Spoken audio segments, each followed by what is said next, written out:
नमस्कार, मी अश्विनी निशांत पुन्हा एकदा तुमच्या सगळ्यांचं मनापासून स्वागत करते। आजच्या व्हिडिओमध्ये आपण बघूयात की श्रीमंत मिसळ या ठिकाणी आम्ही जस्ट ट्राय केली होती की मिसळ ती कशी आहे, तर त्याचं थोडंसं आजूबाजूचं कसं आहे काय हे मी तुमच्यासोबत आज शेअर करणार आहे। तर NH48 हायवेला बाणेरच्या आसपास ही श्रीमंत मिसळ आहे। तिथे तुम्ही आत एंटर केल्यानंतर तुम्हाला वेटिंग एरियामध्ये बसल्या बसल्या हे एक अट्रॅक्शन तुम्हाला दिसेल की तिथे 2 चेअर ठेवलेले असतात।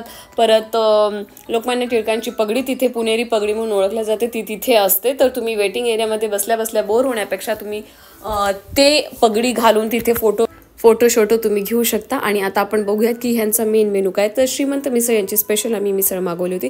त्याच्यामध्ये तुम्ही बघू शकता की फ्राय केलेले शेंगदाणे होते, परत कढी सोबत खायला ती भजी अवेलेबल असतात, काकडी असते, कांदा, लिंबू, त्याचप्रमाणे मटकी वेगळी दिल्या जाते, फरसाण असतं आणि सोबत 2 पाव आणि थोडंसं तळण त्यांनी दिलेलं असतं। त्याचबरोबर मस्तपैकी एक तांब्याभर तिथे मिसळ देतात आणि त्याच्यासोबत अजून एक तांब्याभर एक कढई दिलेली असती।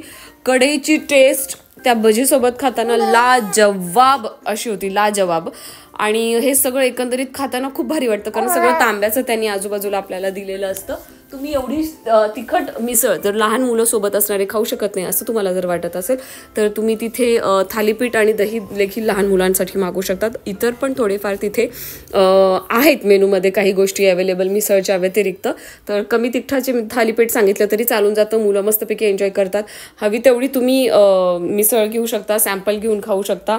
काही गोष्टी आहेत बारीक सारीक ज्या टिपिकल पुणेरी लोकांसारखे तिथे दिसून येतात की अनलिमिटेड आहे असंही म्हणतात, पण फरसाण तुम्ही मागवलं तर परत तुम्हाला फरसाणचे एक्स्ट्रा देखील चार्जेस तिथे लावल्या जातात। असो, आपण आता सगळ्यात महत्त्वाचं म्हणजे टेस्ट कशी होती। तर मिसळची टेस्ट पाहायला गेले तर प्रत्येकाची टेस्ट, प्रत्येकाची स्टाईल सगळं वेगळं असतं।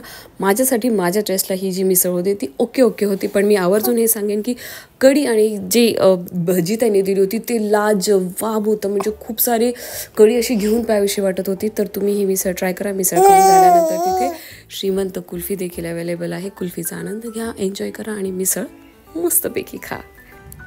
अशाच वेगवेगळ्या टाईपचे व्हिडिओज बघण्यासाठी चॅनल सबस्क्राईब करायला विसरू नका। आणि हो, व्हिडिओला नक्की लाईक करा, बेल आयकॉनला प्रेस करा, जेणेकरून माझ्या अपकमिंग व्हिडिओचे नोटिफिकेशन्स तुम्हाला मिळत राहतील। थँक्यू सो मच तुमच्या सपोर्ट आणि तुमच्या पेशन्ससाठी। थँक्यू।